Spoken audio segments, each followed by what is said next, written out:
to it all the time. I tell all my friends to smack it raw.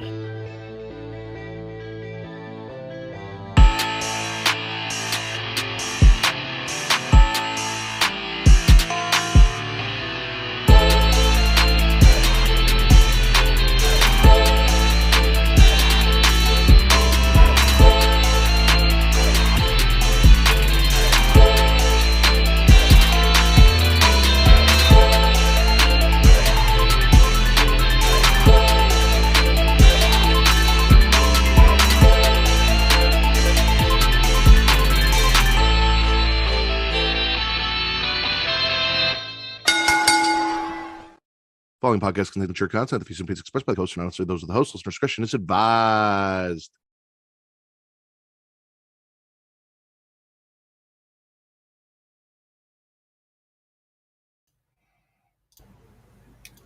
What is happening? Go to the main scene.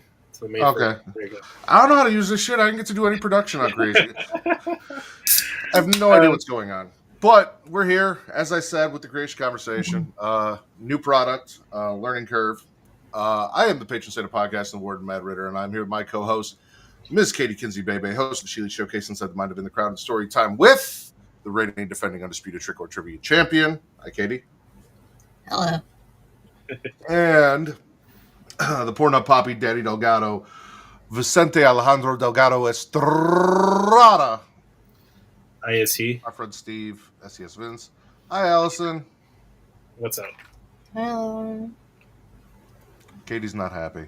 No, I don't like this shit at all. It was a learning curve. It was trial and error, growing pains for sure. But once you get it down pat, it's there. That's fine. You had no idea. Like, I just thought it would automatically put the intro. No, you got to go back to the main scene. You got to do everything manually. Yeah, and you guys were still doing this, and like it was like over, and I was confused. I don't know what's going on. I'm just here. It wasn't over for me. No, it was for me. That's weird.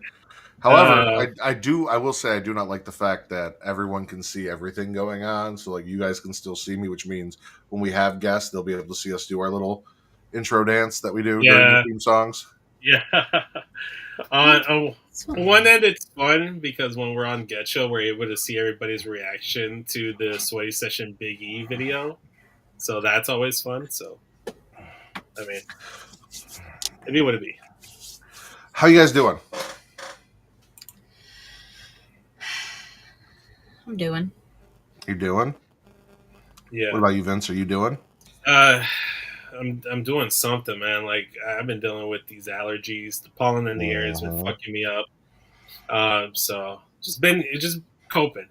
Just been getting by one sneeze at a time. Also, Will's here. Hola, Will. Hola, Will. ¿Cómo estás? Hola. So, something that we've kind of always sort of done here on the Smack and Raw podcast, and it's been a while, is advocated for people with this platform. And there are currently protests going on in various places across the country.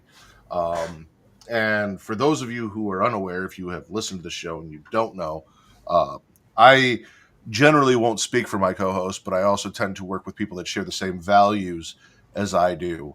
So I think it is fair to say that we are all in support of the people protesting and the people for whom they are protesting for, and against the government agencies coming into cities. Yes, thank you. Trying to ruin people's lives and places where they're not wanted by the people of those states, or just in general. Agreed. We support them. Our hearts go out to those people who are affected by them, and fuck the wannabe king. Yeah, there's only one king, and it's whoever wins King of the Ring, and that's all I see. Well, they're the young kings, are they? Fair. The only king, young kings, for sure. Okay. Though hashtag no kings might be a thing when Reek starts talking shit about Tony D'Angelo. I mean, maybe it might be, He hasn't done it in a while. He has not. Because he's on a boat. Exactly. That is the only Tomorrow. reason. But yeah, no, we stand with those people. That's where our hearts and our support goes out to. So shout out to everyone who went out and protested. There's a lot of terrible things going on in this country right now, not just related to that, but just in general. And it sucks. And I hate to see it. Agreed. Though we did see that Chicago's own CM Punk was at the No Kings protest here, so shout out to him. Love him for that. Oh, shout out for sure. Especially with all the hate he's been getting because of all the Saudi stuff. Saudi stuff is just funny. Like, at this point. The question is he going or not? There are theories that he's going to get jumped and then he's not going to go and that's going to be his way out. Yeah. Or, well, we're getting closer to the date. So will he go? Will he? Won't he? You know? It's in 2 weeks.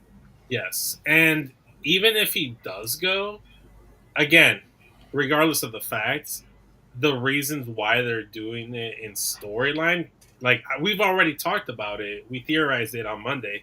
Then John Cena confirmed it this past SmackDown. I don't want to go into details, but essentially it's like I'm making CM Punk choose what he wants to do. He said he wasn't going to go over there and suck that blood money covered dick, and now he's going to do that if he wants a shot at this championship.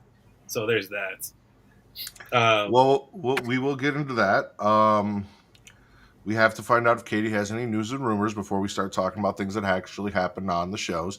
I do want to make this episode a little less formal and a little more just discussion based. I've got some rants to go on. So nothing that I think is going to bother you, Katie. Don't make that face. Listen, you love when I rant, all right? I'm a fun ranter. I think you'll get behind me on this. But since we're there, Katie. Yo. Nudes and rumors. RVD and Katie Forbes announced they're having a baby. Woohoo! Shout out. New baby, one of a kind. Yes. One of the best themes ever. Not new. New in rumors. At least I didn't say nudes. I mean, I said nudes, but I didn't put. You said it, but you didn't. Yeah, you didn't do it. Yeah. So I did say that RVD and Katie Forbes' baby is going to be like 25% weed resin, 50% silicone. You're fine. That's so fucked up. That's so fucked up. But Boff is getting a new baby, so like. Boff. Babes Are Wrestling Federation. Let's fucking go. So excited. Can't wait to talk about it on Thursday. Hoorah. And the only other thing I saw, because I've been busy this weekend, what's his name? Will Ospreay and Alex Windsor, his now fiance, shout out, they got engaged. So congrats to them. She's a indie wrestler as well, but she's saying she might potentially be all elite. So it's a whole thing. But yeah, congrats to them. Cheers. Congrats. Upgraded from B. Priestley. Shout out. What are you drinking, Katie? Wine? This is wine. Blackberry Merlot. Look at you all fancy and shit tonight. This is my favorite wine. It's basically juice, and I fucking deserve this. Where do you get it? Yes, and yes. I just get it at Fine Wine and Spirits. Okay. Fine Wine and Spirits. Okay. I gotta see where there is one here in Chicago. Just at the liquor store, yeah. All right, cool. Where do you get your cookies at, Katie? My cookies, which is not it's not a thing. Pittsburgh people say a lot of things weird, and that is true. I could give you guys a whole dictionary of Pittsburghese and Yinzer knowledge, but I'm not going to. Mm-hmm. But we don't say cookie weird. We have cookie tables at all of the weddings in Pittsburgh. Cookie is a normal word. And I don't say it weird. I mean... But you did say you were going to say it on the show, so I figured I'd cue you up. Yeah, there you go. Gotta get that out of the way early on so that Jalen can go back to his nap and go back to sleep. So Jalen can go back to sleep. But again, I don't say it weird. Yeah. I did see that private parties contracts are coming up within the next week or two, so they might be free agents soon if they don't get re-signed by AEW. There was that for news. Signed by AEW. No, probably not. Probably not. I did see that WWE might be interested in them, though. Which I would love.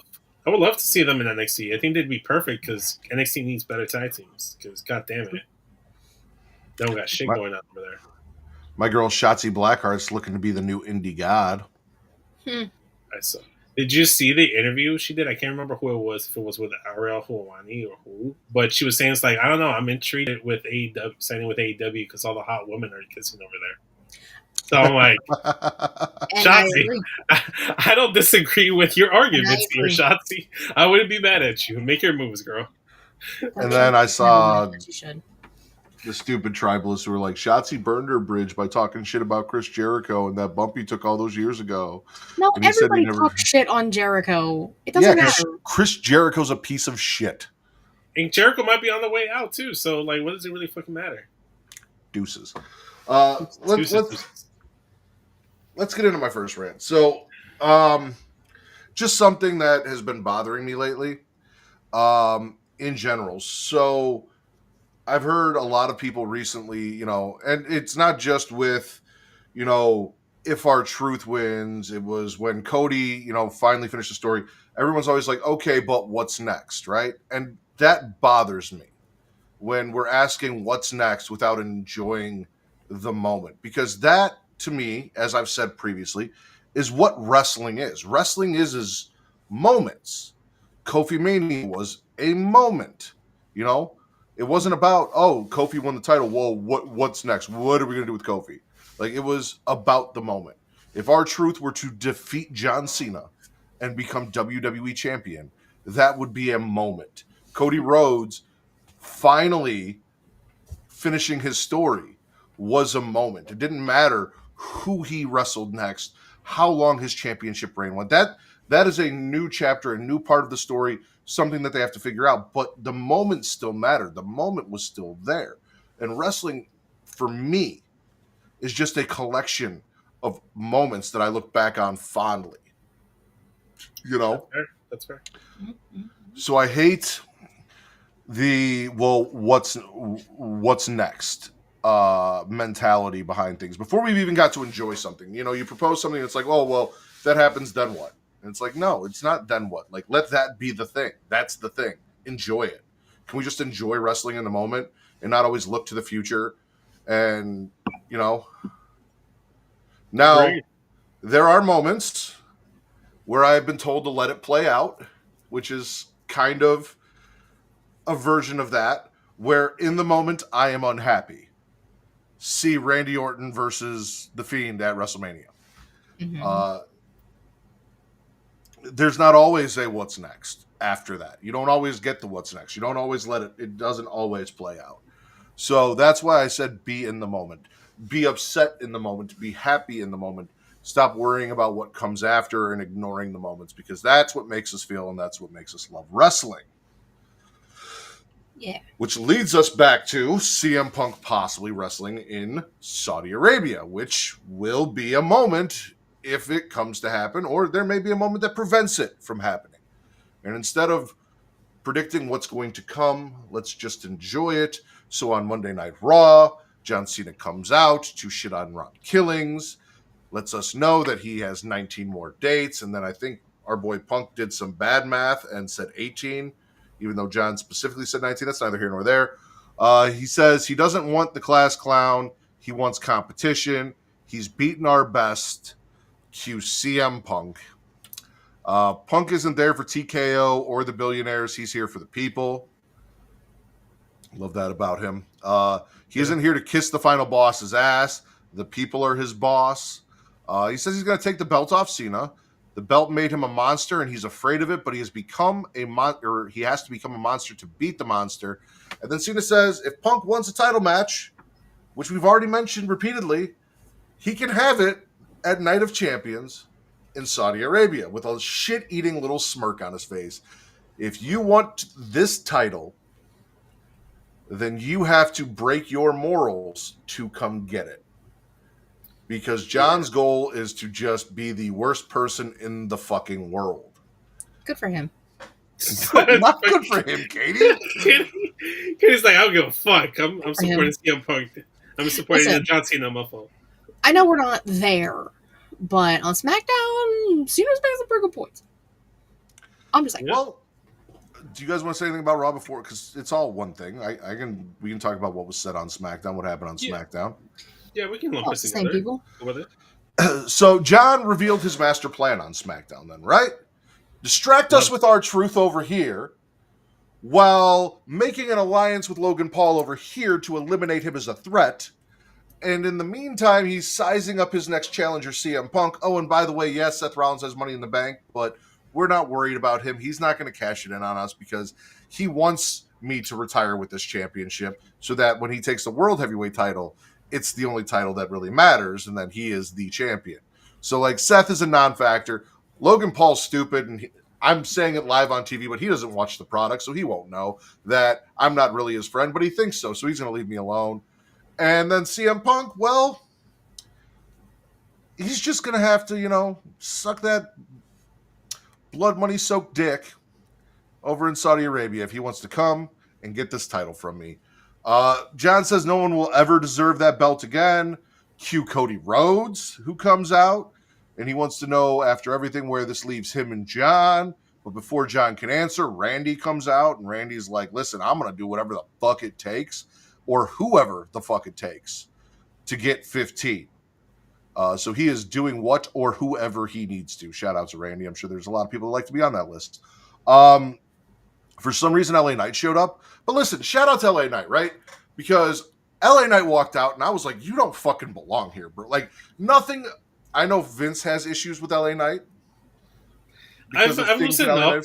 I've loosened up. Time has gone by enough where, like, it's okay. Like, you made the churro comments, and I've accepted that it was in bad taste, but it's okay. Everybody says stuff in bad taste and don't really mean it. I didn't mean it in that regard, so. It's okay. Another tactic. So, Randy, if you hear this, you need to go through Allison to get to 15. Just a heads up. Things you need to do. So, LA Knight's like, listen, I know that I'm the sore thumb out here, that I'm the redheaded stepchild, that I don't belong out here. And I'm like, well, at least you're admitting it. Like, at least you're self-aware. Like, shout out to you for that. Admitting you have a problem. I'm looking at Cody Rhodes, John Cena, and Randy Orton. And then LA Knight, and I'm like, don't quite belong. It's not like the other. One of these things is not like the other. And apparently, LA Knight, even existing in the space, was so funny that John Cena thought it was a joke, and he just left. On his way out, Ron Killings jumped and whooped that man's ass right there on the stage. And I'm not going to listen, Katie. I know that you got your Delulu blinders on, and John Cena can do no wrong, but I do not, and he deserved it. He asked for it. I'm not saying he doesn't deserve all the bad things that are coming to him, but like, he's not wrong. He's not wrong. In a lot of things, he says he's not wrong. I'm just saying. Forcing a man to abandon his morals to challenge for a world heavyweight title. You want to be the champion, you got to be it. How bad do you want? So after getting jumped and having his ass beaten by Ron Killings, John Cena is yelling at Nick Aldis. He's backstage running into Jimmy. Like, I know that you're friends with R-Truth. Where is he? Give him a message for me. Tell him I'm going to go out to that ring and I want him. And does he get Ron? Well, no, he doesn't get Ron. At least not first. Not right away. CM Punk comes out, who does what CM Punk does best, and says the most hilarious shit. He said that John is the GOAT, that he is going to spit roast and sacrifice to the wrestling gods. Ooh, it's crazy. I need to know who he's spit roasting John Cena with, because if you guys are unaware of what a spit roast is, it involves 3 people. One in the front, one in the back, and then John in the middle. Katie? I I'm assuming Ron Killen's in this aspect because they're the two people tied with Cena. Well, it's funny you say that, Vince, because Truth then attacks Cena, and Punk walks back to the ring to say, "Hey, the Truth hurts." And Truth attacked John Cena from the back, and CM Punk walked up to the front. So, an R-Truth CM Punk spit roast on John Cena, I could be down for that. I'd watch that. I'd pay for that. I'm for it. I'm with it. I'm not watching it. I'm so sorry. You're not watching it? No, I'm not gonna watch that. The spit roast or the match? Spit roast. Okay. The match I'll watch. Spit roast, no thank you. I think it's the same thing, honestly. No. It could be the same thing. No, it's not. How we feel? So Katie's not feeling John Cena getting spit roasted. Are you spitting a John Cena spit roast? I'm spitting a Cena spit roast. Yes. Okay. Jesus. Are you swallowing the build to this match between him and CM Punk and all of the factors at play? Because Cody and Randy both qualified for Men's King of the Ring, which personally I wasn't happy with because it was obvious in the matches that they were in who was going to fucking win. So that kind of took the wind out of my sails a little bit. Yeah. Understandable. Yeah. So. Again, one of these things is not like the other. And as much as I'd like to see the King of the Ring be guys on their way up and not guys that are already established, I guess for Cena's story purposes, cool. We're probably going to get Cody versus Randy. Cool. The thing here, Matt, is that we can't get that to be the case where it's an up-and-comer guy winning the King of the Ring when they attach that the winner gets a championship match at SummerSlam. Why? So they have to, because then they already have their SummerSlam match booked. They obviously have something in mind. So by using the King of the Ring, they're removing that as a tool, as a vehicle to get a younger, more up-and-coming guy get that win.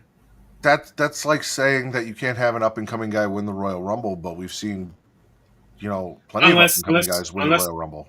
Unless the plans are to make that up-and-coming guy be the guy in the championship match, that's just not going to happen. So, Carmelo Hayes, unless he's already penciled in to be in that WWE title match at SummerSlam, and this is what they're using to get him there, that's the difference. They're not using the King of the Ring to catapult someone to that next level. They're using the King of the Ring to set up a title match, and that's where kind of it lines up. It doesn't line up exactly. So if you're not using it, you're not with the intent to push an up-and-coming talent, then it's not going to be for an up-and-coming talent, unfortunately.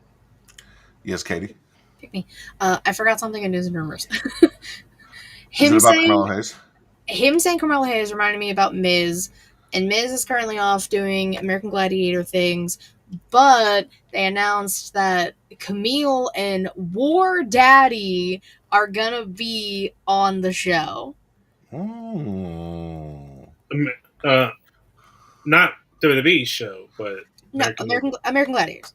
American Gladiators. Okay. Well, okay. So I guess don't get me wrong, the Fatal 4-Way was fucking awesome. Randy, LA Knight, Mello, and Aleister Black. Mello got a little bit of shine. Aleister Black was doing his fucking thing, and they were really... And those were two guys that I was like, either one of these, but mostly Aleister Black, I would love to see win this match. And move on to the King of the Ring. That could be fun, but we're not going to do that. I could see Aleister Black knocking John Cena the fuck out in 3 seconds, pinning him and walking out as WWE champion. That would make me happy. John Cena just standing there holding up his championship, a real quick black mask to his stupid fucking face, knock the fake hair off the back of his head real quick, and then pin him. Hey! If he's going to be rude, I'm going to be rude. Rude.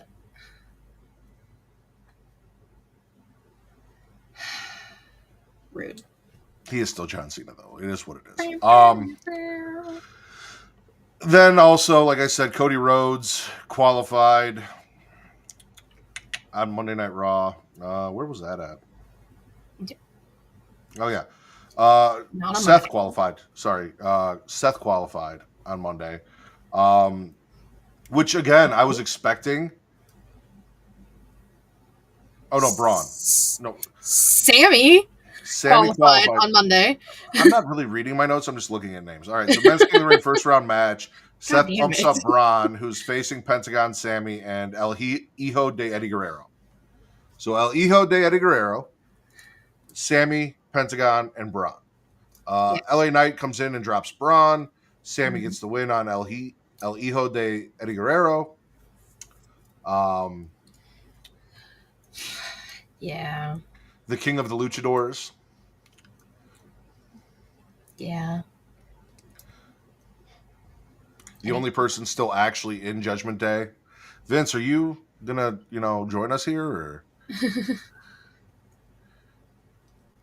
I can't hear you. I You're can't muted. hear anything that is happening. Oh, sorry, I'm muted. Sorry, it's because I didn't want to interrupt. My apologies.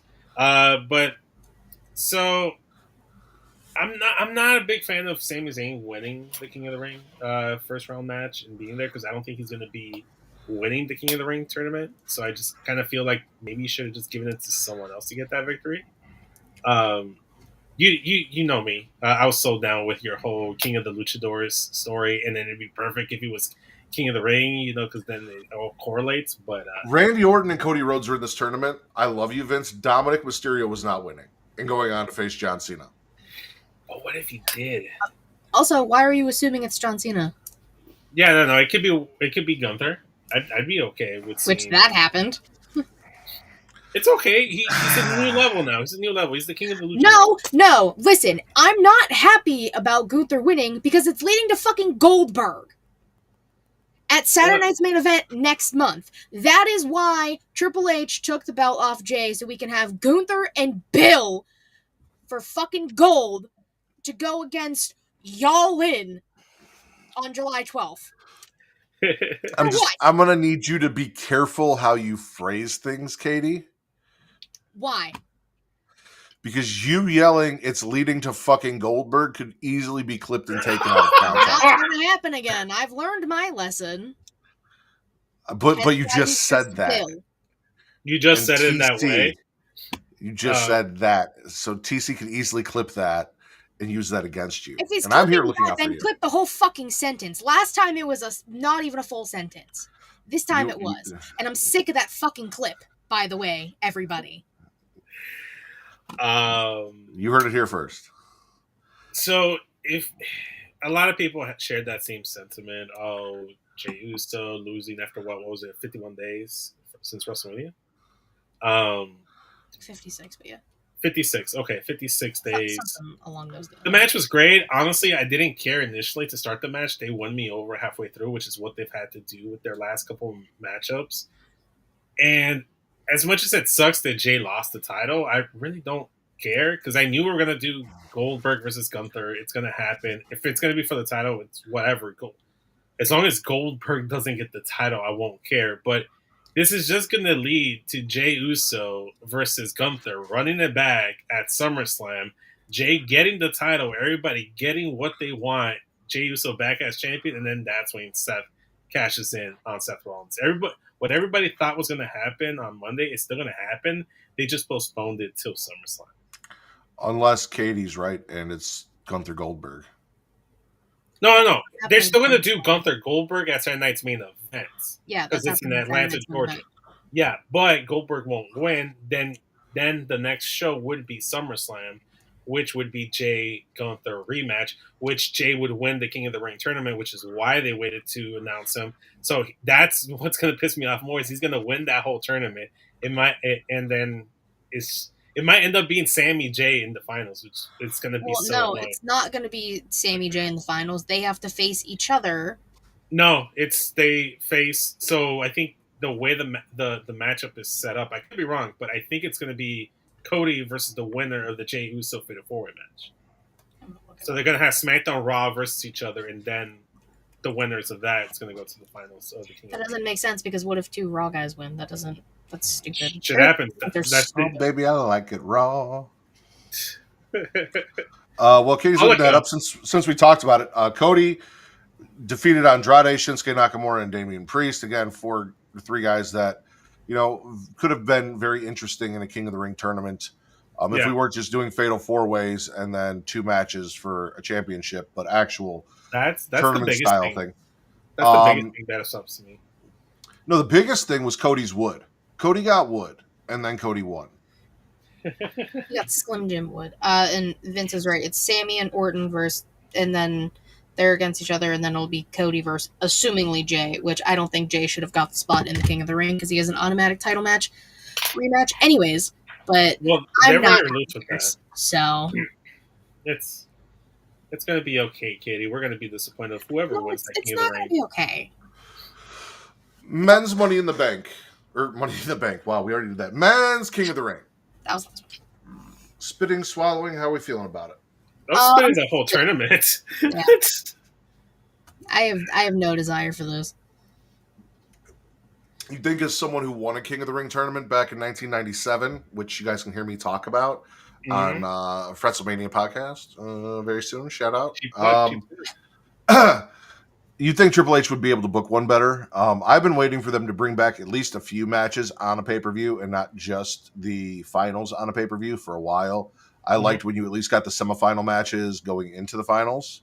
That made so much sense. That was so much fun. We're not doing that. I want to see the guys wrestle more than once in a night.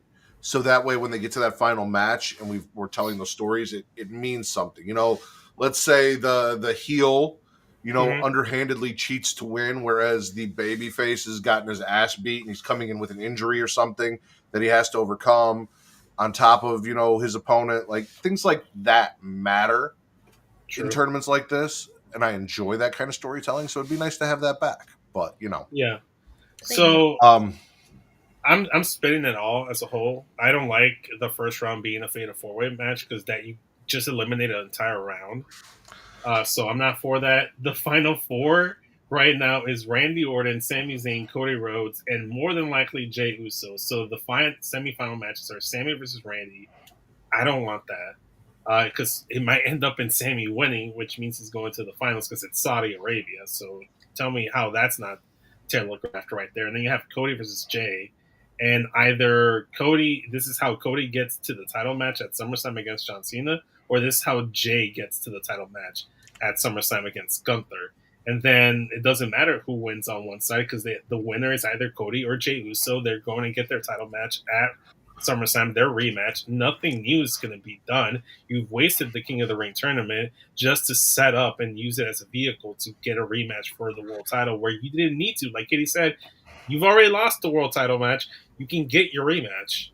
They choose when they want to use that as a story beat or not. So here's my thought. I disagree a little bit with Vince, right? Because we started telling the Sami Jey story right after Jey won the title. And Sami came out to congratulate him. Oh, we all thought he was kicking him in the face that night. We did. And we've been telling the Sami can't win the big one story for a very long time now. True. So, storytelling-wise, Sami Jey in the finals of the King of the Ring. Does Sami finally win that match and get his title match? Right. Does Jey win and get retribution on Gunther? Or the match that everyone's been talking about in the finals, Cody Rhodes versus Randy Orton, finally getting that. Which one of these two can go head-to-head to then go on and finally try and dethrone John Cena if John Cena... Okay. These are two good possible stories that we could tell going into this. Okay, you know what? I'll eat my words just slightly. The way you phrased it, you've sold me on two specific outcomes. But if we don't get those two outcomes, I'm not a fan of it. Because Sami Jey in the finals, I'm cool with it, especially if it tells that story. And it's another story beat as to Sami turning on Jey down the line. Or like Cody Randy being in the finals, that'd be cool to see. So if we get one of those two, I'm eating my words, man. You're right. You've done the any other combination. Triple H is fucking stupid. If you do Jey Uso versus Randy Orton or Sami Zayn versus Cody Rhodes, those two things are very stupid. Do not do those. Those are terrible ideas. Please do not. Yes. Okay. So as long as one of the Matts to pitch finals happens, I'd be okay with this, and I didn't feel like the King of the Ring was wasted. It was used to set up two dream matches, two match setups that I wanted to see. So there's that. Well, that's not the only of the rings we're getting. What's up off the top rope? Thank you. What's up, man? Nice to have you come through. It's been a while. We missed you. We missed everybody. We've got other of the rings. It's not just the kings. #no kings. It's the queens, ladies and gentlemen. And on Monday Night Raw, Roxanne Perez, who went up to Liv Morgan and was like, hey, listen, we're both in Judgment Day. And Liv's like, not really, but okay. Why don't we work together so that one of us wins? And Liv's like, yeah, figure it out on your own. I can do this by myself. I don't fucking need you. Roxanne's like, okay, cool. If that's how you want to go about it, fine. After Spanish Rachel screws over Rhea Ripley, Roxanne slides in, steals the win while Liv was out, and Liv is not okay. She is not happy. I mean, I'm never okay, but like, Liv, you did it to yourself. Like, don't know what to tell you, babe. Good luck. Well, Liv has other things to worry about. She does, which were set up shortly thereafter on the same episode of Raw, which I'm actually excited for. It's all right.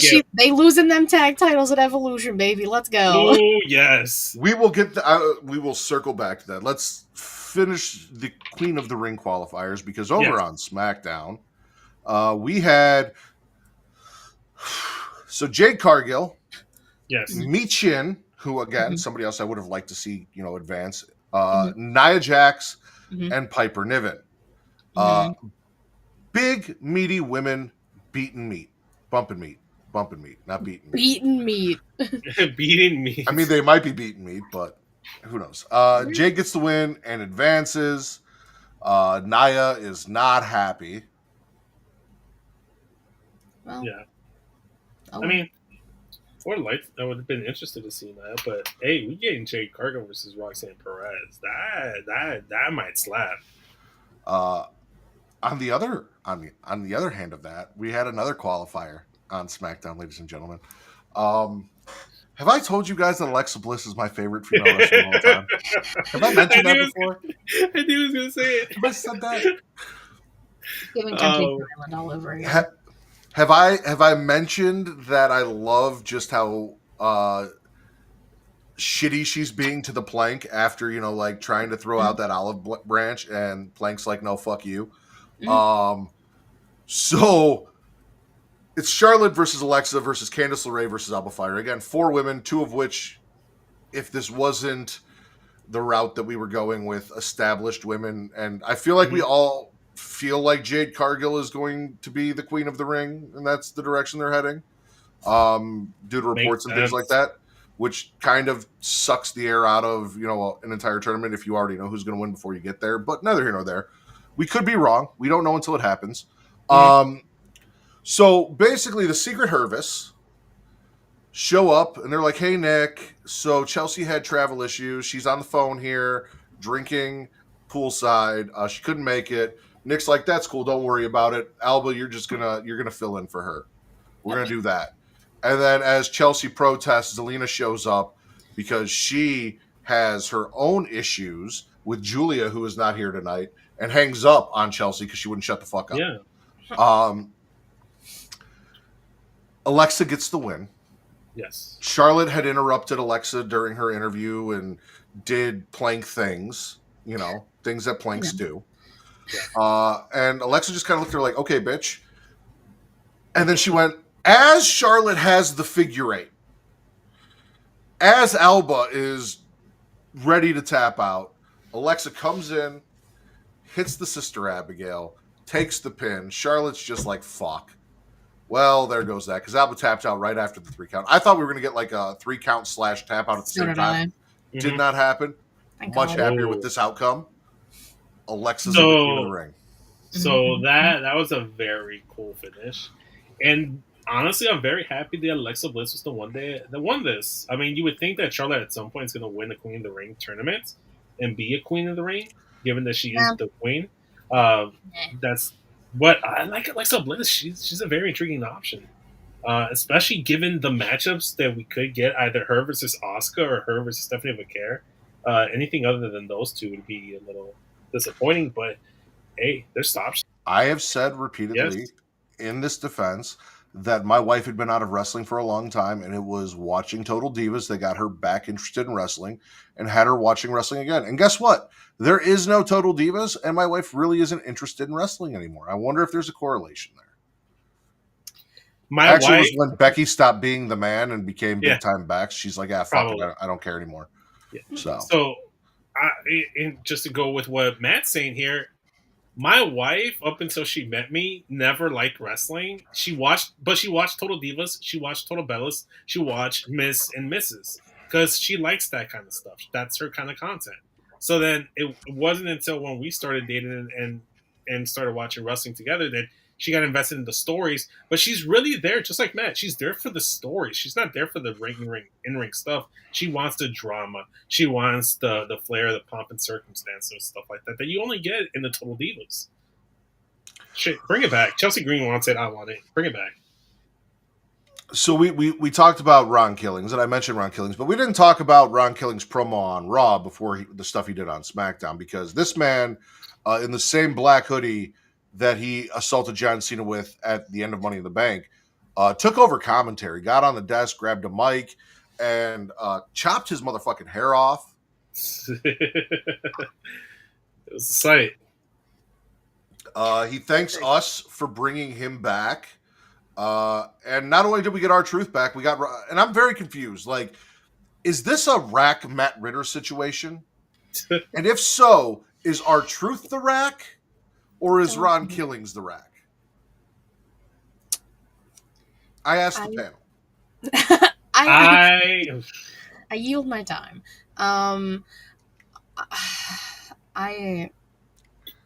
Neither are the Rack, because the Rack is it's its own thing. Its own thing.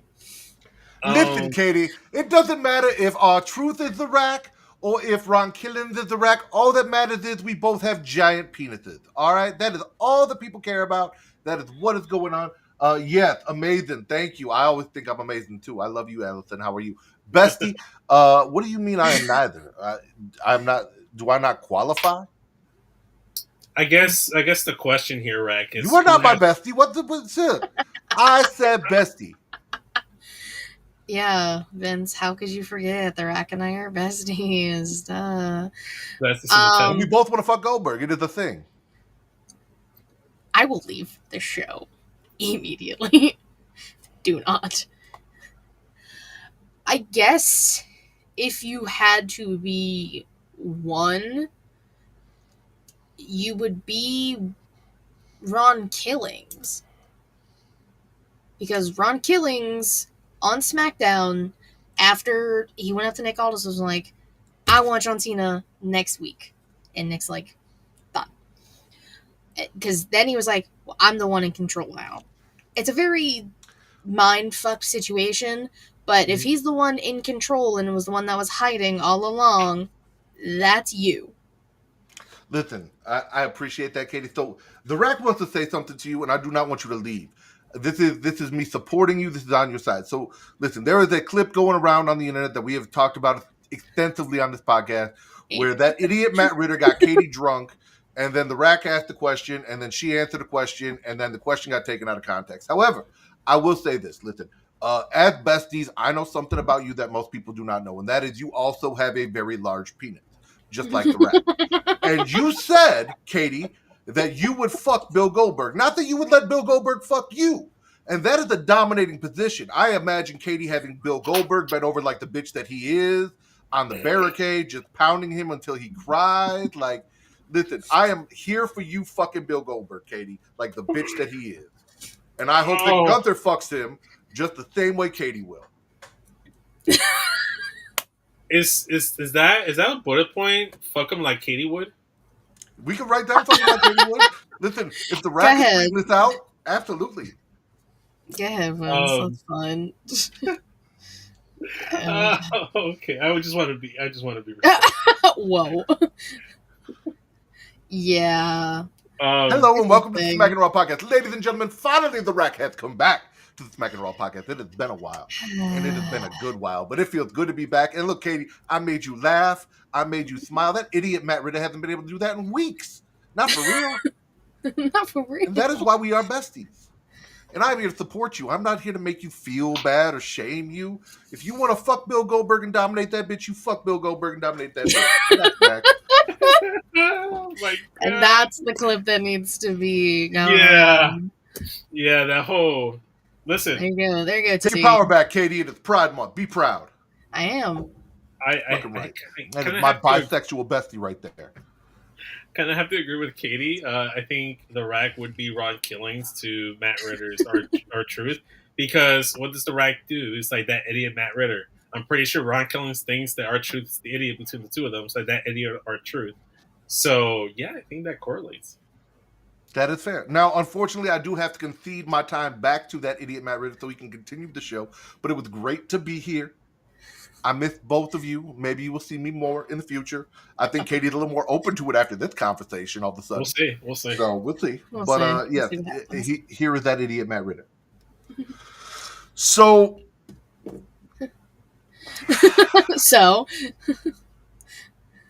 Go on. Did you guys know that Solo gave birth to Jacob Fatu? Isn't that crazy? That's crazy. I mean, we should have known. But he said, and I quote, "I brought you into this world. I'm going to take you out." All right, yeah, and that is crazy. That's a mom move. Yeah. Solo is Jacob's mom, confirmed.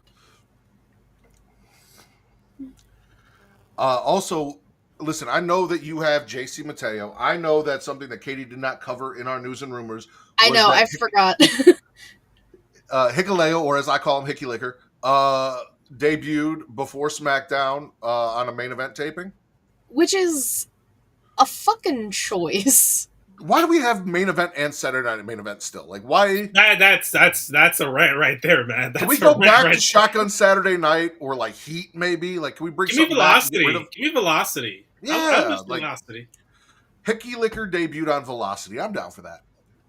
Okay, so what if he just becomes the main event of main events, and then they're just giving him some run in front of the WWE crowd, so that when it's time for the Tongans to return, it's a threesome. They're triplets instead of the duo. And then they separated from Solo and everybody. It's just the Tongans and Hickey Licky. Hickey Licky? Yeah, are you parodying my parody name now? No, that's what I thought it was, Hickey Licky. No, Hickey Licker. Hickey Licker. Like in Resident Evil 2, they have the lickers, right? Okay, fair. I just think Hickey Licky like rolls off the tongue. I think Hickey Licky rolls off the tongue a little bit faster for me, so that's why. Do we want to finish? What? I guess we'll finish because I've only got. I mean, AJ Styles defeated Chad Gable. That happened. It was a thing. Yay! Chad Gable and AJ Styles, Uncle Allen. Woo! But Becky Lynch comes out on Raw. Last thing that we have to cover on Raw. Congratulates the title for being held by her, which is that was kind of funny. I'll give her that. Blame Lyra for not celebrating with her family because Lyra went crazy and tried to kill her. She's so dramatic. Becky wants an apology and her hand raised correctly. Lyra comes out, but listen, Ron wasn't the only one that showed up unexpectedly on Monday. The return of Pam with the Yams. Pam with the Yams. One Bayley returns and jumps Becky from the back. Can my phone please stop fucking doing that? Make it a lot easier to read my notes. Then Becky tried to run, but Lyra threw her back in, and then she escaped through the crowd. Mm-hmm. And we all said that all of this Lyra Becky stuff was setting up for Bayley versus Becky, and now we're here. And are we happy? I think we're getting a triple threat. I want that more. Lyra did not look too pleased that Bayley was back. Wasn't. She was confuzzled. Maybe she was staring at the yams too much. Who knows? Who knows what's happening? A mood. That's fair. That's valid.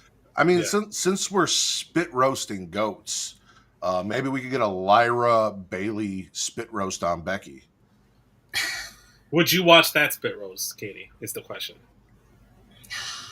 Is that one viewable? I just don't know how I feel about the whole spit roasting aspect. That's the problem. If I'm not gonna watch the one with John Cena, and that's my dude, I can't in good conscience watch one with all ladies. Well, that's not the only spit roast we almost got from the ladies, because over on SmackDown, the greatest thing in wrestling, Naomi, with her razor blade gear and her insane stacked Money in the Bank briefcase that doesn't have a contract in it, at least not that I saw, but also has a bunch of very violent things inside. Puts Tiffany on notice because last year when she was competing to try and beat Nia, Tiffany kept coming out and fucking her shit up. So now she's going to make Tiffany's life a living hell. Tiffany comes out and tells Naomi, okay, well, why don't you just do it now? If you're so confident you can beat me, cash it in now and beat me now. Kind of called Naomi's bluff. And Naomi's like, no. Listen, this is a long, drawn-out plan to fuck with you for a while. This isn't going to end tonight, but nice try. And then, because like I said, spit roast, an angry Nia Jax, who did not qualify for Queen of the Ring, attacks Tiffany Stratton from behind, seeing as, we mentioned her name earlier. And, Naomi comes in to cash in, and Nia's like, no, get the fuck out. No. And she listened, which kind of bothered me. Like I get it's Nia Jax, but like... You're gonna try and cash in on someone when Nia Jax is standing in the ring? No. You have razor blades in your briefcase. No, Nia Jax in the head. At that point, she probably open. had the... No. She probably has 2 briefcases. One is full of all of the harmful things. I can't wait for her to cash it in and them to open it up and like razor blades and tacks and a dildo fall out on the floor. Okay. They gotta like search through everything to find the contract. It'll be like when Dean Ambrose had the contract and when Seth had it and Dean stole it and then he put like Nickelodeon slime in it. Oh my god, yes, that was funny. Okay. You said okay because I said dildo, but the way she's been talking about Big Jim lately, tell me a dildo falling out with Big Jim written on it would not be hilarious. It would be actually very funny. Especially if it's one of those where it's like a mold of Big Jim, then I could see that. Like, they have those now. Sell those on the shop, ladies and gentlemen. No, you can't do that. You absolutely can do that. You cannot. An 18 plus section. Just make an 18 plus section. Hey, WWE should definitely have an 18 plus section, especially because Mariah May or Blake Monroe, as we're talking about, was talking about how she has her own like bathwater like soap as well. Like because Sabrina Carpenter does. Yeah. So she's doing this. Wrong one. Sydney Sweeney. Yeah, no, trust me, I know. Matt knows. Trust me. I didn't buy it, but I know. He knows of it, and I accuse you of buying it yourself. We do not kink shame here on the Smackin' and Raw podcast, but I do feel like buying people's bathwater is a little weird. To each his own. To each their own, though. As long as they're getting clean, I guess. Before we get to Blake Monroe, one last thing on SmackDown. And before we get to that, I just want to let everyone know, I have been advocating for wrestling dildos for years now as a podcaster. It is an idea that I came up with, that I invented, that is $1 million idea, and Travis never capitalized on. So if WWE then decides to make an 18-plus section where we sell lingerie inspired by women's wrestling gear and men's wrestling gear, dildos and men's wrestling gear, sure, why not? And then also dildos, like that's where we get the Shawn Michaels assless chaps. They put them in the 18 all chaps are assless, Vince. Neither here nor there. If you want to do that, WWE, listen, I've made my requests clear. No one has capitalized on them, so please go ahead. Just give me a fucking discount if you do it. That's all I'm asking. Or a free dildo, as long as you get something. My Chemical Bromance, speaking of dildos, got the luck of the draw to then go out and face the Wyatt Six. Unfortunately, that luck didn't carry over to a win in the match, as Uncle Howdy instructed Dexter Lumis to just destroy the one. One of the My Chemical Romance. Was it Shelley? I thought it was the other one. I can't tell. Sometimes. Sabin? Yeah, Chris Sabin. That's his name. Say Alex Shelley has the black hair. Right. No, I think it was Chris Sabin that got that guillotine leg drop from my boy Dexter. I believe so. Okay, yeah. Sabin. He said, cut his fucking head off, and Dexter's like, got this, boss. Off with his head! And then he laughed about the shit. I'm happy to have the Wyatt Six back. I'm happy to have the Wyatt Six winning. I'm happy that we went with the actual tag team in the Wyatt Six in this whole situation. things that I was worried about because everyone was out there doing things and who knew what was going to happen. So we'll see where it goes. My spooky shit is back, ladies and gentlemen. Alexa is in the Queen of the Ring. The Wyatt Six is doing their thing. Eventually, they're going to interact. Eventually, they're going to intersect. Intertwined, so to speak. Happy Summerween. Yeah. Happy Summerween. You said ween. You're stupid. All right. Vince brought it up. We got the glamour Blake Monroe. We find out she signs her contract next week. Also, she did a very Sabrina Carpenter-esque bathtub video vignette. Mm-hmm. Oh yeah, it was like shot for shot of like Sabrina Carpenter's like opening video montage on her tour. Is it really? Mm-hmm. I love everything about Sabrina Carpenter except for her actual music. I mean, I like Espresso. That's about it. Listen, it's not for me, Katie. Like, make that face. That's fine. Like, the actual songs are not for me. The videos, like the one that she did with Jenna Ortega, fucking fantastic. The sexual positions that she does at her concert, Juno, yes, fantastic. All of the aesthetic, fantastic. The music is just a little too poppy for me to enjoy. Matt, all of her songs are so sexualized. You'll love them. I've listened to them. Listen, I've listened to them. It's not the lyrics I have an issue with. It is the melodies. It is the delivery. It's just too girly pop for me. So, and I like some girly pop shit, but it's just a little bit too much. I don't know. It just doesn't resonate with me. I've tried. I've listened. Like I said, I only like Espresso, and that's just because it plays everywhere and it's catchy. But other than that, I kind of get where Matt's coming from. I love Sabrina Carpenter. She's great. She can do no wrong. You do you, girl. It's not my genre. I won't bash on it like Kyle does with My Chemical Romance. It's okay. So, Katie? Yes?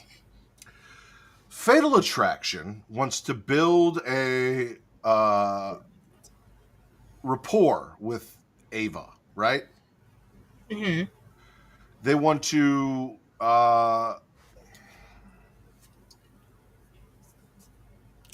figure out how things are going to go in the future for them, discuss challengers and things like that. Lainey Reed comes in, takes a cue from JC Jane, who slaps Stephanie Bakir, and bitch slaps her not once, but twice. Do you know why? Why? Because JC Jane is a fake ass bitch. My end's all types of fucked up. Yeah, it was on my end too. What about you, Matt? It looked good on my end, but it's nice and Matt. Let us know in the comments how it looked. It looked good. I saw it here. Yeah, because I still have on my screen, so I don't know what the fuck is going on. You still have what? Tino's comment on the screen for my end. Yeah, me too. I thought it was me. But no, it's not on the main stream, so. Oh, it's gone. Did that fix it for you? No, it's there still. Now it's now it's good. No, it's gone. But it's all right, man. Don't worry. JC Jane barely defeats Lainey Reed, who is, making her debut here. Yes. Then we found out that we're going to have 4 singles matches. Yes. That lead to a fatal 4-way. Yes. And the winner of that match will face one JC Jane, the fake ass bitch, at Evolution for the NXT Women's Championship. First official match announced. Shout out to Ava for being the first GM to make a match for the all women's pay-per-view. It's the only good thing she's done in like 4 months. All right. A broken clock's right twice a day. Shut up. Thank you, Matt. Thank you. I knew you had my back on this one. Speaking of the women, Ren loses to Lash while Kalani's on commentary. Good. Fuck Ren Sinclair. I don't know what to say. What the fuck did Ren Sinclair do to you? I don't like her. Listen, I apparently am not allowed to say that whore Izzy Dame. I have been told repeatedly by Katie that I can't say that whore I can call Izzy her a Dame whore over and over and over again.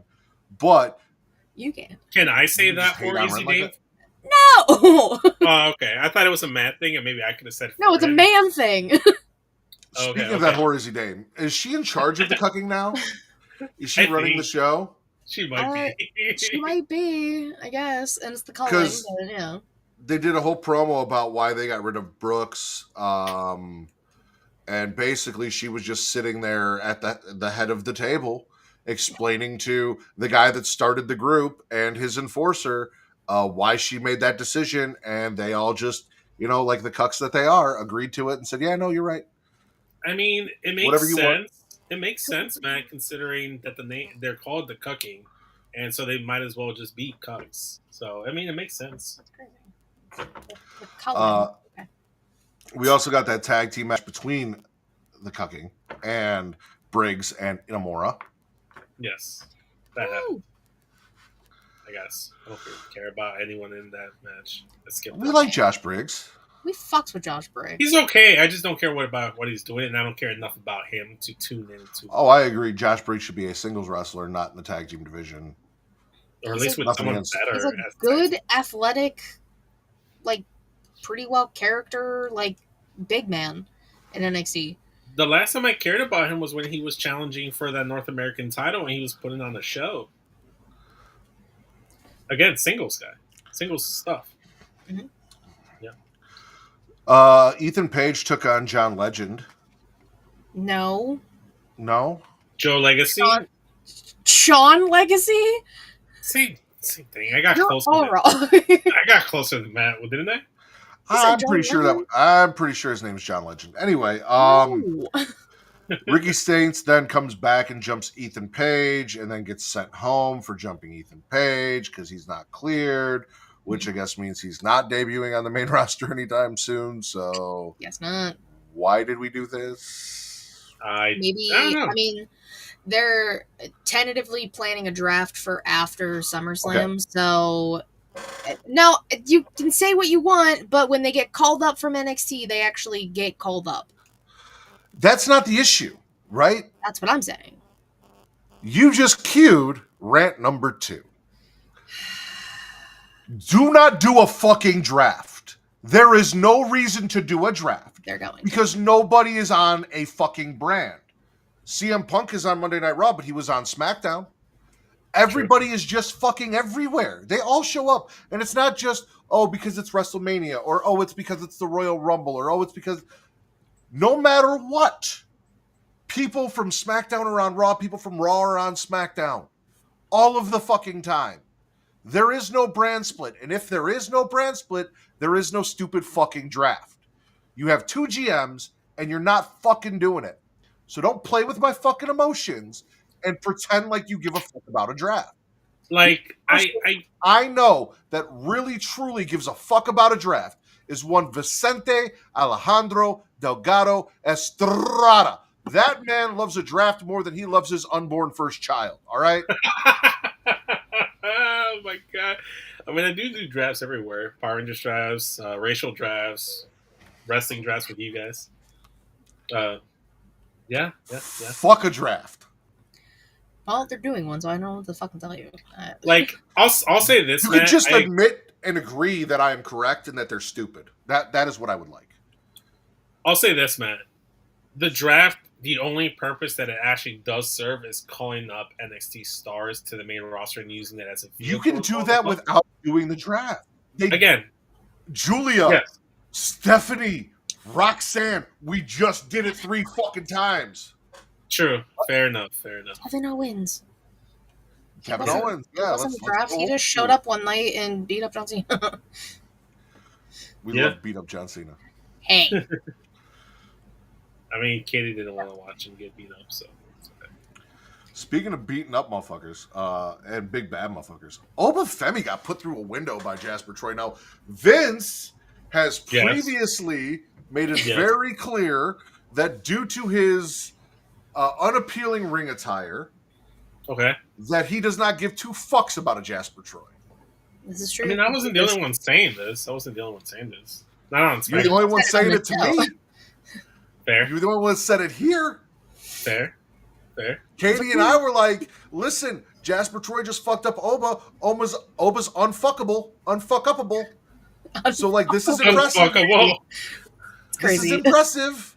We were impressed. Vince was not. Now he put that man through a window. Yes, he lost the match to Oba. Oba still came back because he's unfuckable. But it took like 2-3 falls from grace. Big meaty men slapping meat in this one. That was fucking fun. That was a slapping fun magistry. Like it was a fun match. I'll say that. That was the most impressed I've been by Jasper Troy, but I still just don't care. This man broke the middle rope, and Vince said, "Fuck you, I don't care. You're not." I really don't care. I really don't care. That's crazy. It's just the presentation I'm just not a fan of. Maybe they changed it up a little bit. But then again, I could just be late to things. I was late to Sol Ruka, and that's on me. That's my bad. I didn't see past the surfer gimmick, which I didn't like. So maybe if I just get past him, I don't know what he's wearing. Kind of looks like he's like Eric Rowan almost. Like I will agree that maybe his ring gear could use. Even Powerbomb Juicy was shitting on this man's ring gear on their latest episode. That's where me and Powerbomb Jutsu bonded on that, because we were all talking about Jasper Troy. I'm like, thank you. Okay, I didn't want to feel so bad. I just don't know the guy. I didn't watch LFG, so maybe that's why I didn't watch LFG. So I wasn't all about let's fucking go. So I didn't need that much about it. I didn't watch the show, but I still enjoyed. I watched one episode. I didn't watch shit. Just because it was on a Sunday and it was, I had shit going on and I forget. Speaking of shit that I don't care about, and this might hurt Katie's feelings, but I apologize. So AJ Francis and Kansas City Navarro are talking shit to Briggs and Inamura. And then Elijah comes in and all this stuff. Trick tells us 6-man tag. It is going to be Trick Williams, AJ Francis, and Kansas City Navarro versus Inamura, Joshua Briggs, and Elijah Ezekiel, Elroy. At this point, just give them all. El Gigante. No, stop doing El whatever. I'm tired of that. All of his names start with L, Vince. I cannot help it. I didn't name the man. Now they actually start with E. Yeah. Not L. Elias. That's an E. Elijah. E-L. Ezekiel. L. You said L. L, yes, L, as in El Gigante. Yeah, I knew what Matt was saying. I'm just buzzing his ball. Only 2 of the names start with L. So Elias. Ezekiel does. I guess Ezekiel, yeah, that's Ezekiel. So moot point. Okay. Regardless. I don't care about the 6-man tag match. This whole thing is not doing it for me. Elijah versus Trick Williams for the TNA title doesn't do it for me. You know who I want to see versus Trick Williams for the TNA title? A man that I already got to see on NXT face Trick Williams for the TNA title. And Mike Santana. That is correct. That's the matchup. That's the one. Okay, good. Because if it was the other guy, I was going to be mad. Listen, Mike Santana, I'm all for it. Give it to me. Mike Santana. I fuck with it. I'm with it. So, last thing from NXT. Yes.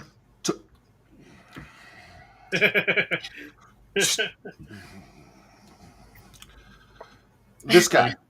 Look how they massacred my boy. Again. Like, Luca is caught by Tony on the phone saying he'll get it done. What the fuck is it? I don't know. I don't trust you, Luca. I don't trust you for jack shit. No, fuck that shit. He seems super shady. Tony says he doesn't trust him. Tony even starts this match by, like, go ahead and get in there and do your thing, and, like, not really tagging him, and then, like, taking the tag when he wanted it.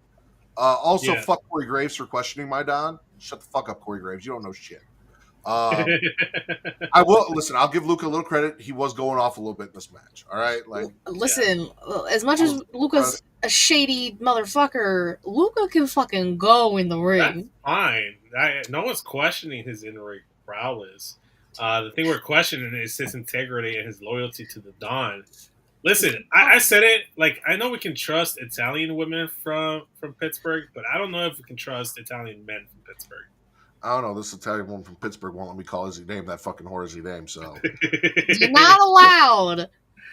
Anyway, so then Stacks shows up, gets handled like the bitch that he is, drops the crowbar, and Luca picks the crowbar up and pauses just a little too long for comfort. Doesn't throw it out of the ring, doesn't discard it. He picks it up and stands behind Tony and stares at Tony's back.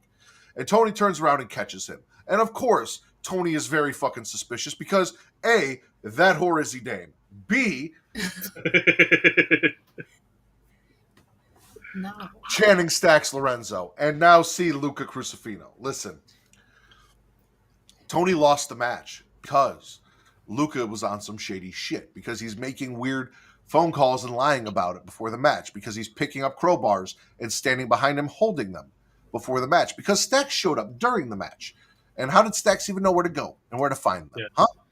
I don't know, Matt. To me, Luca is acting weird, just like Lita was acting weird in 05 when she was hanging around Matt Hardy, and I just think there's some common correlations there. I think he might be cheating on the Don with Stacks. I think that's what we're doing here. Again, we trust no Italian motherfuckers that are not from Chicago with our Don. We do not. I'm not here to make those calls. I'm not Italian from Chicago. I'm just from Chicago. So when we talk about cartel stuff, then I'll have more to weigh in. Speaking of girly pop, did you guys notice that it's the Pink Pony Club in here? Yes. I am in the Pink Pony Club. Right, Chapel Road. All right. I guess it's time to talk about some stuff from AEW. Now, I will admit to you, ladies and gentlemen, that I did not watch all 12 hours of AEW this Wednesday. 4 hours. Did not. There was one thing that happened. 2.5. There was one thing that happened. There was one thing that happened. 2.5, guys. Stop being crazy. That's too much fucking AEW in a night. Well, it's because they're doing Grand Slam Mexico. Calm down. Anthony is like, when is Rizzo returning? Not soon enough, man. I don't know. Probably within the next couple weeks would be my assumption. Especially with the issues between, I'd say if not next week, in 2 weeks. Or how far are we away from the next NXT pay-per-view? It's the American Bash, so that's next month. Okay. Yeah. It's next month because it's the same weekend as Evolution, so it's like about a month away. Watch her show up and attack Tony with the fucking crowbar. Don't do that. Dude, don't put that into the ether. I'm gonna be heartbroken. Fucking heartbroken. Matt is just mentally preparing himself. Listen, I was saying that worst case scenarios. You gotta brace yourself for worst case scenarios in this time. All right. You know? So even though Swerve, people love Swerve, right? Skirt. Some people like Swerve is not the smartest man in the world, right? Because he wrestles William Ospreay to a time limit draw, and then gets on the mic and requests a sudden death. Please explain to me how a singles match is not a sudden death match. Well, because AEW, it's not like the one-on-one. It's more so like the time limit aspect. Yeah. Like if you don't put like a time limit on it, then it becomes more. I don't know. Their logic doesn't really make sense. But this isn't the first time. Every match is sudden death. Every match should be sudden death. One fall to a finish. I agree. Doesn't make sense. They've done time limits for matches a few times. And not just WWE back in the day, back in the 90s, they used to do that. Even in the 2000s, early 2000s, they used to do time limit matches. Just like this match is scheduled for one fall with a 15-minute time limit or whatever. Cool. If it's used as a vehicle to like not have either guy to take a pin, but if you're just gonna go ahead and do sudden death, like I don't want to see you wrestle for that long. I get it. You got time to fill. You're producing a show for 12 hours. You need to do a 40-minute match at some point. Katie, explain to Vince why we did not get our sudden death. So what had happened was, Swerve was like, "Give me sudden death with Will Ospreay," and I think Will Ospreay was down, but then we didn't get to see that happen because the Young Bucks were there, Yes. and the Death Riders were there because, of course, Yes. they just be stalking people. Like, they stalked Hangman in the beginning. It was crazy. Obviously, Matt will get to that later. But, yeah, they, like, handcuffed Swerve to the ropes and put on the thumbtack shoes. I believe they were Swerve shoes with thumbtacks in them, because, like, Swerve has shoes with, like, AEW and whatever now. And Will Ospreay took a bullet for this man. Quite literally. I said, oh my god. It says, oh my god, they killed Kenny. I said, oh my god, they killed Will Ospreay. We will get that fucking kick. The death of Kenny Omega is our main event. Okay. So when are we going to talk about Mercedes almost making out with Tony? We can talk about that now because I did not watch that. I did not see anything from that. It is not in my notes. I didn't make it that far. I didn't watch AEW either, but I saw this clip going around, and it's just like, god damn it! I saw so many women wrestling fans on my timeline just be like, just do it already, just kiss her, god damn it! And all I took away from this segment is like, Tony Storm really is the Matt Riddler of pro wrestling, because if Matt Riddler doesn't like, if Matt's legacy is anything, it might be he makes every man just a little bit gay for him. And Tony seems to be doing that with all the female talent in AEW. How many has she kissed? She Mariah May, Mina Shirakawa. She's done that with Harley Cameron. I think she's also kissed Saraya. She's also kissed who else am I thinking? It's another blonde in AEW. She was super bad, whatever. Penelope Ford. I think she did that with Penelope. I think she might have like bit her or licked her or something like that. She it was her tongue. She bit her tongue. Yes, there you go. And then she bit I think Kira Hogan's ass, and then she kissed literally Quinn Amanata's ass multiple times. And then now she might have Mercedes Moné want to like lock lips with her. So it's like, god damn, Tony, what do you have in the water over there? Everybody's just falling head over heels for you, just like everybody falls head over heels for Matt Riddler. At least every man that comes on the show. So Kenny, why are you making all those weird faces as Vince is telling the story? Because you just saw one thing. You guys have no idea like what the build up to that was. Like, there was like a whole match that happened between Tony and there was a match, which was good. I don't know any of this, so please enlighten me. I don't know if Vince just saw the one thing or if he knew about the match. I knew about the match. I knew about the match. I didn't know what happened in the match, during the match, or after the match. I just knew that once. Okay, then you be quiet. Katie, please. He said, I don't know what happened before, during, or after, but this is what I saw. Of course, Mercedes had her very shitty dinner ringside again. Steak again looked awful. Dry as fuck. Exactly. It's medium rare. Tony went over and was like, testing the mashed potatoes or something. I don't know. And then she got attacked by Sky Blue and Julia Hart.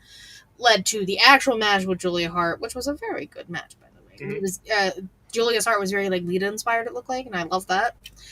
And then after Tony wins, then Mercedes gets in, and then they do the weird sniffing thing, and I've been saying for months that Tony makes all the women gay, and it's 2025. Everyone's just a little bit gay. But what you haven't said is that Matt Riddler and Tony Storm are one and the same, because Matt Riddler makes all the men gay like Tony makes. I mean, I'm pretty sure I've made that comparison before. Matt, we can make a list of the men you've made it just a little bit gay, and I'm probably at the top of the list. Like Will, Pretty Kyle, Jess. Ivan comes in whenever Ivan shows up. They won't admit it. Listen, they won't admit it, but I've openly got. I mean, Reek more so than TC. But I've got TC to say the word spit and swallow.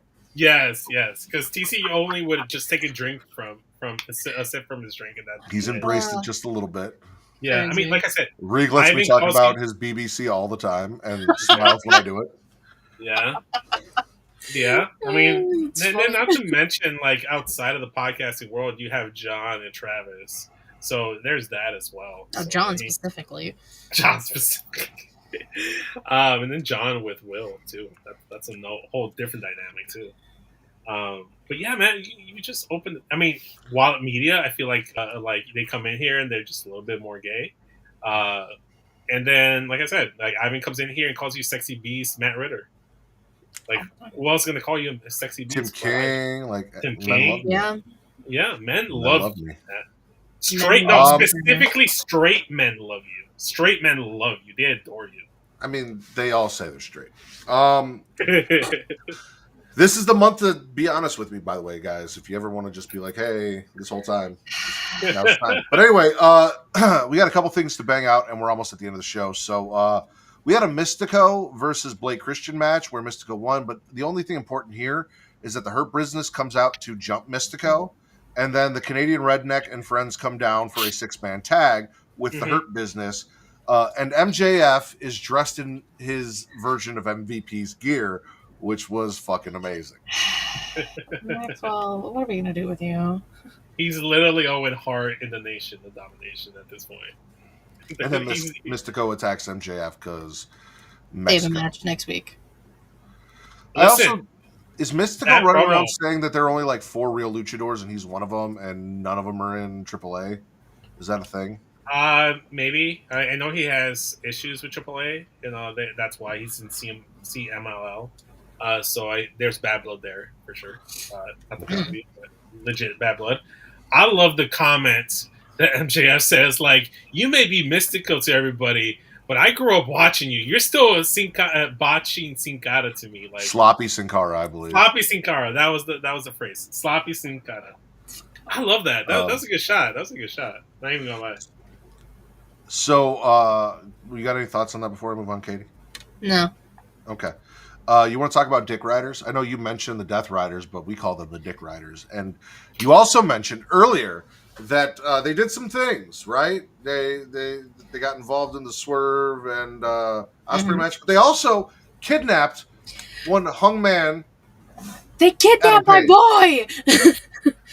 And then duct taped his mouth shut and had him bound and gagged in front of them. Hog-tied, if you will. Forcing him to listen to a Jon Moxley promo, which is the worst form of torture. Which is just disrespectful. Rude as shit. The Ops come out and save Hangman for some reason. Shout out. Because they all hate the Death Riders. Or maybe they just like Hangman. And Swerve and Ospreay were too busy trying not to die in the trainer's room. Hangman literally was like, I'd rather have my throat crushed than have to continue this promo, so please just end it. I mean, fair, valid. Are we excited about Jon Moxley versus Hangman for the title that may or may not exist? I'm just saying, you can't have y'all in Texas and not have the cowboy dethrone the dictator. Interesting. For an emo teen who may or may not make it down Everest? I've said this before and I'll say this again. I don't care if Darby Allin was the original choice. It makes too much sense in the world. You avoided it being Swerve, which it probably should have been Swerve to beat him. Then you wasted,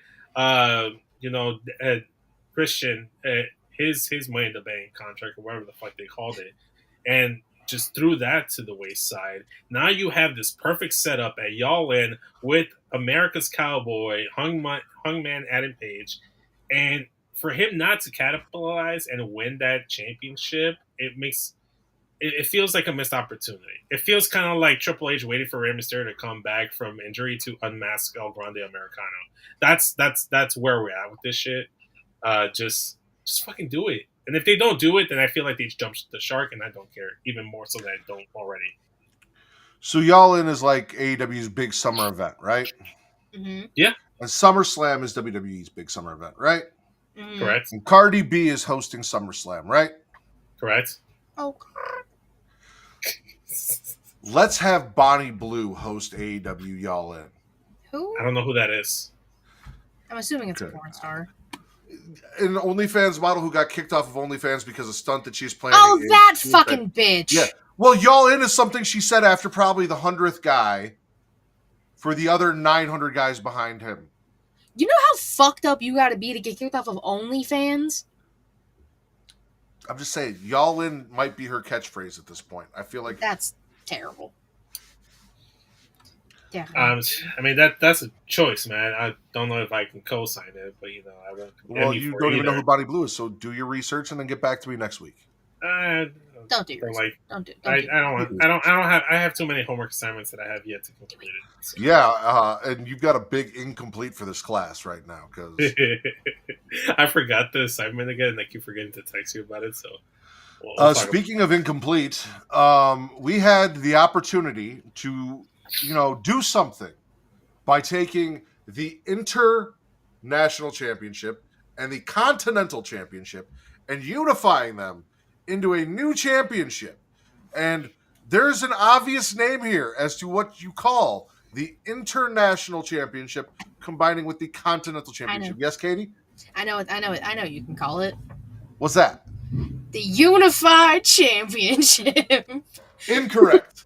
That is not the right name. That's what they're calling it. But that's what the fuck we're calling it.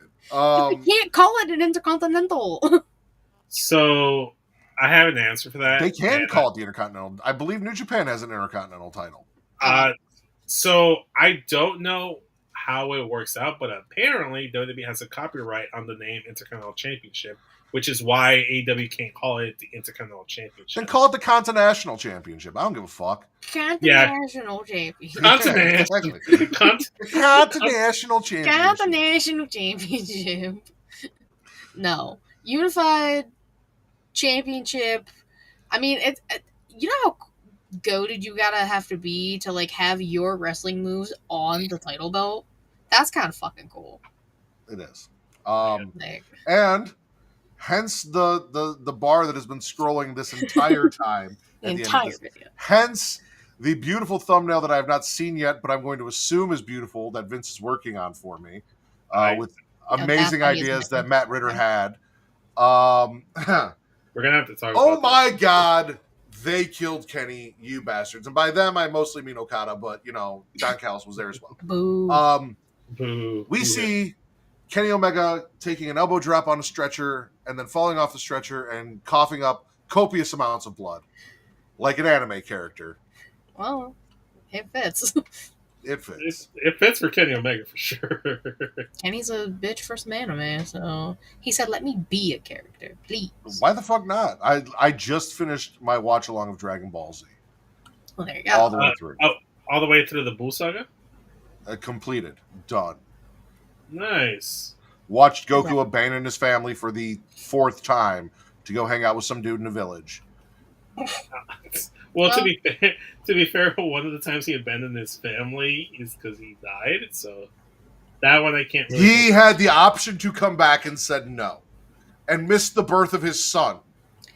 Well, which there is no defense for being like, I'm going to stay dead so that I can train in Otherworld while my child is being born. No, so it wasn't to train in Otherworld. The reason he chose not to come back and stay dead is because he felt that all the problems, all the threats to Earth were because of him, and if he was no longer in the picture, Earth would no longer be and then Boo showed up.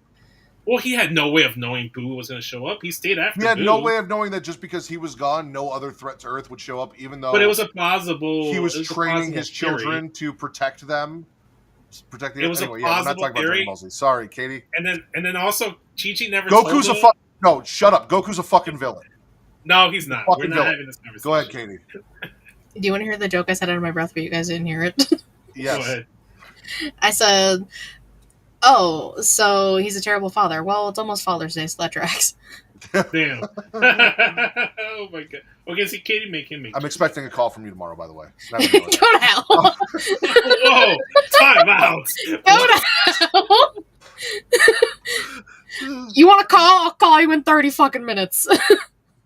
I'm good with that. Jackass. So anyway. Kenny almost died. Was there anything else on 4 Hours of Dynamite that I should have mentioned before we get the fuck out of here? Queen Amanana versus Dekla. was like good and like definitely they wanted to kill each other. I think Queen Amidala was not happy. Okay. But Queen Amidala's fucking amazing. Tekla, Yeah. I'm not really feeling. I kind of vibed in the beginning, but now watching like another full match, I'm like, eh. She does the spider thing, and like that's kind of cool, and I feel like that would like really crack my back. So like that sounds great, but like I'm not. Back. That's Katie. My back needs cracked. It hurts. It won't crack right. But like that was something that happened. Oh, and then fucking KJ came back as a tag team. Taikanti and Ajay took on Cool. Megan Bayne and Penelope Ford. I did watch that match. I think that was the last. Might have been. I don't remember if that happened before or after the Hangman thing. I don't. I want to say after because I feel like that was like the Collision part of the show. I don't think it was Collision because I didn't watch into Collision. Well, they break it up into it's 2 hours of Dynamite and it's 2 hours of Collision, but it's all just one continuous thing. Right, but by 9 o'clock I had shut off my, and I saw the Kenny stuff online. I don't remember. I don't remember the layout of the show at all. I just remember Swerve and Ospreay started. All right. Are we swallowing them killing Kenny? Well, they didn't actually kill Kenny, but You don't know that he's alive. We have no confirmation, dead or alive. they said he was at the hospital. Yeah, he could have died from his injuries in the hospital, Katie. Yeah. He's fine. He's okay. He could have succumbed to his wounds. Okay. Now I'll swallow all of that, but I'm spitting the fact that Don Callis' family just keeps growing for no reason. Why do people go to him? No idea. Vince, what was your favorite show you watched this week? Fuck, I don't even know. I'm gonna go ahead and say Monday Night Raw. I think. Okay, Katie. I think I'm also gonna go Raw. Okay. Yeah. Alexa Bliss qualified for the Money in the Bank. Aleister Black showed the fuck out in a fatal 4-way. And CM Punk talked about spit roasting John Cena, and then Truth whooped his ass. And that led to the rack showing back up and everyone having a good time. So I'm going to go SmackDown. That's fair. That's okay. Valid. That's valid. I feel like there wasn't like a terrible show this week. There was I not don't a think terrible show so. this week. No, I mean except for the 12-hour marathon that was Dynamite. It was 4 hours. All right. Katie, please tell everyone where they can find all things She Elite, including the solo Cicady. That was surprisingly, I looked at it, I'm like, holy shit, that's a short show. 27 minutes. 27 minutes. Well, I had things to do after, so like it was fine. That ended up being an impromptu solo of Katie. But you can follow me on Twitter, KatieRaslin13. The link tree in my bio will take you everything She Elite Showcase. Twitch.tv/She Elite Showcase and YouTube.com/She Elite Showcase. Typically Thursdays, 6 p.m. Eastern-ish. Like Matt said, new episode of Just Me is out. Wrestlers as Colors of the Rainbow. Again, because I wanted a quick question of the week and I knew what I could do. And Gray. Well, yeah, because I had to put Tony Storm in there somehow. I'm just saying, it's Gray's not in the rainbow. At least not the rainbow. Last time I looked, it's Colors of the Rainbow and Gray. Whatever. It's not that deep, man. It's not that deep. Vince. Yes. I'm gonna implore everybody to go over to YouTube or Spotify or wherever you like to consume your audio stuff. Go to @606Universe on YouTube. We're going to be dropping basketball stuff. We're talking about Kevin Durant trades. So that stuff you like, it's on the YouTube. It's going to be available on Monday, June 16th. So look for it there. It's going to be available audio podcast as well. More Power Rangers stuff is coming. Don't you fret. And as always, you guys can follow me on X at MattReynolds, at MATTRIDDR for your wrestling content, at Getting Off for your horror content. Coming up next Sunday, Trick or Trivia returns. I am still working on the contestants. I have two locked in for sure. Working on a third. But it's going to be a good time, so come and join us for that. Also, you can follow me on TikTok, Instagram, Threads, and Blue Sky at Smackin' It Raw. You guys can find me on the Fretzelmania podcast, dropping very soon. You can find the three of us on an episode of Wednesday Night Wallop, I believe, dropping this upcoming Friday. Yeah. Waddle At some Media. point. It's been a while. I had to do it. Been a Just while. and I may or may not be showing up on Get Show on Wednesday. I'll be there. What? Of course. No one told me this. I'll be there. You can Yeah. find Vince, Katie, and Matt on the Get Show podcast this Wednesday at 9 p.m. or 9:30 p.m. Central Time. Interesting. Justin never tells me shit. Okay. I mean, Justin just asked me this morning, so I And he think asked me this afternoon. Justin does things. For Miss Katie Kinsey Bebe and SES Vince, I am the patron saint of podcasting, the Warden Matt Ritter, and this. Oh wait, I got that thing. you have that thing. Is that gonna work? Bye bye, bitch.